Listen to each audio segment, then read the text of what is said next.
This is the DJI Neo and it is phenomenal for its price point. If you're on the fence wondering if you should buy this, my answer is absolutely yes. This is not a sponsored video. In fact, this was an early birthday present my wife got for me. Purchased with our own money. I try to be objective and neutral when I give these reviews, but this product is just that good for its price. It's got internal memory, so you don't need to go out and buy an SD card. It can pair directly to your phone, so you don't need a remote control.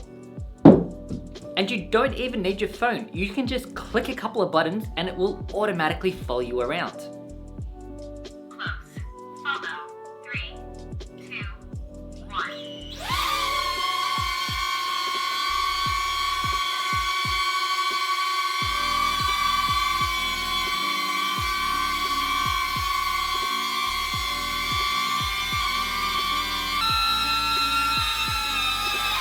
In the box, you get the drone, some spare parts, a USB-C cable, and some instructions.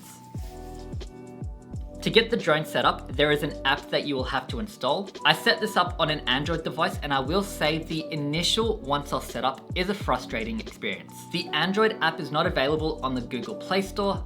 I found the best way to access the app is to scan this QR code that was in the instruction manual, which will take you to this website.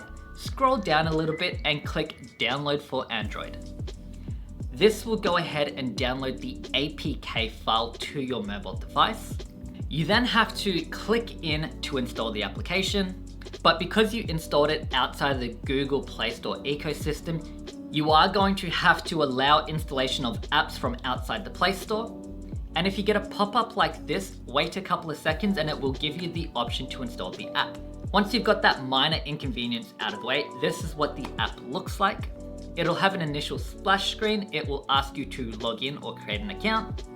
And then finally, you'll get to a homepage like this where you can pair it with your drone. Pairing your drone is really straightforward. You simply power the device on and you click the connection guide.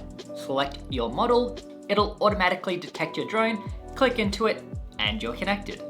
You're then able to select the different modes for your drone. In total, there are 6 you can choose from, and you also have the ability to manually control it as well. Here are some of the results you can expect to see from it. There you go.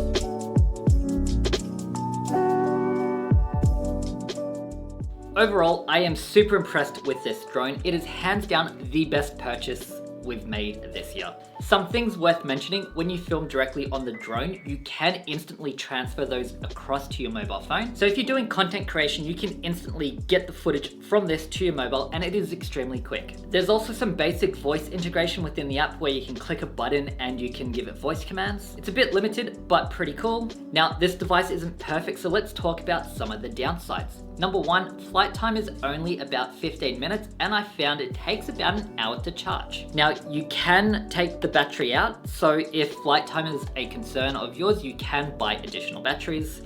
There's also no collision detection with these devices. So if it's following you, you do have to be aware of your surroundings. A couple of times I did accidentally crash this into a tree, so just be aware of that. Also, you can get really nice footage during the day, but you effectively can't use this in low light or nighttime environments. The tracking doesn't work, and even if you put into manual mode, the quality of the image in low light environments is just garbage. You wouldn't want to use it. Amazing device. I highly recommend this.